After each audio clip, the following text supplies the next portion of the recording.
Quelqu'un qui aime tant Rodin, dit-il à la fin, devrait faire sa connaissance. Demain, je serai à son atelier. Si cela te convient, je t'emmène. Si cela me convenait, de joie je ne pus dormir. Mais chez Rodin, mon discours se figea. Je ne fus même pas capable de lui adresser la parole et demeurer parmi ces statues, pareilles à l'une d'entre elles. Mon embarras sembla lui plaire, car le vieillard me demanda, comme nous prenions congé, si je ne voulais pas voir son véritable atelier à Meudon, et il m'invita même à déjeuner. J'avais reçu ma première leçon, c'est que les plus grands hommes sont toujours les plus affables. Après le repas, nous passâmes à son atelier. C'était une salle immense qui réunissait les répliques de ses œuvres les plus importantes. Mais parmi elles se dressaient ou gisaient des centaines de précieuses petites études. Une main, un bras, une crinière de cheval, une oreille de femme, la plupart en plâtre seulement. Aujourd'hui encore, j'ai très présentes à la mémoire plusieurs de ces esquisses modelées par lui à titre de simple exercice. Et je pourrais parler pendant des heures de cette heure unique que je passais là. Enfin, le maître me mena devant un socle où se dissimulait sous les linges humides sa dernière œuvre, un portrait de femme. Il détacha les linges de ses mains lourdes et ridées de paysan et se recula. Je tirai de ma poitrine oppressée un involontaire admirable et rougis aussitôt de cette banalité.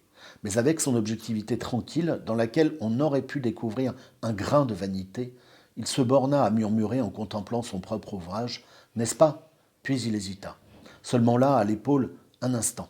Il se débarrassa de son veston d'intérieur, revêtit sa blouse blanche, saisit une spatule et lissa d'un coup magistral à l'épaule le tendre épiderme de la femme qui semblait vivre et respirer. Il se recula encore, et puis là, murmura-t-il. De nouveau, l'effet était intensifié par une retouche infime. Puis il ne parla plus. Il avançait et reculait, considérait la figure dans un miroir, poussait des grognements, des sons incompréhensibles, changeait, corrigeait. Ses yeux qui, à table, erraient, distraits et pleins d'amabilité, jetaient maintenant de singulières lueurs. Il paraissait avoir grandi et rajeuni. Il travaillait, travaillait, travaillait, avec toute la passion et toute la force de son corps, puissant et lourd. Chaque fois qu'il avançait et reculait brusquement, le plancher craquait. Mais il ne l'entendait pas. Il ne remarquait pas que derrière lui se tenait un jeune homme silencieux, le cœur dans la gorge, tout à la félicité de pouvoir regarder un maître aussi unique en train de travailler. Il m'avait complètement oublié. Je n'étais plus là pour lui. Seule existait encore la figure, son œuvre, et au-delà, invisible, l'idée de la perfection absolue. Un quart d'heure se passa ainsi, une demi-heure, je ne saurais dire combien, les instants les plus grands sont toujours au-delà du temps.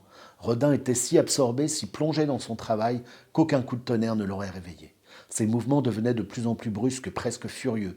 Une sorte de sauvagerie ou d'ivresse s'était emparée de lui. Il travaillait de plus en plus vite, puis ses mains se firent plus hésitantes. Elle semblait avoir reconnu qu'elle n'avait plus rien à faire. Une fois, deux fois, trois fois, il se recula sans plus rien changer.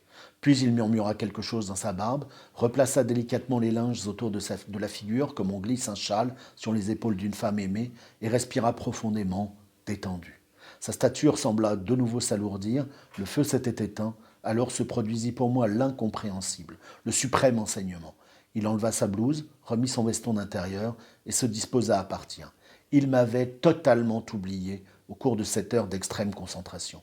Il ne savait plus qu'un jeune homme qu'il avait pourtant lui-même amené à son atelier pour lui montrer ses œuvres s'était tenu derrière lui, bouleversé, la respiration suspendue, immobile comme ces statues.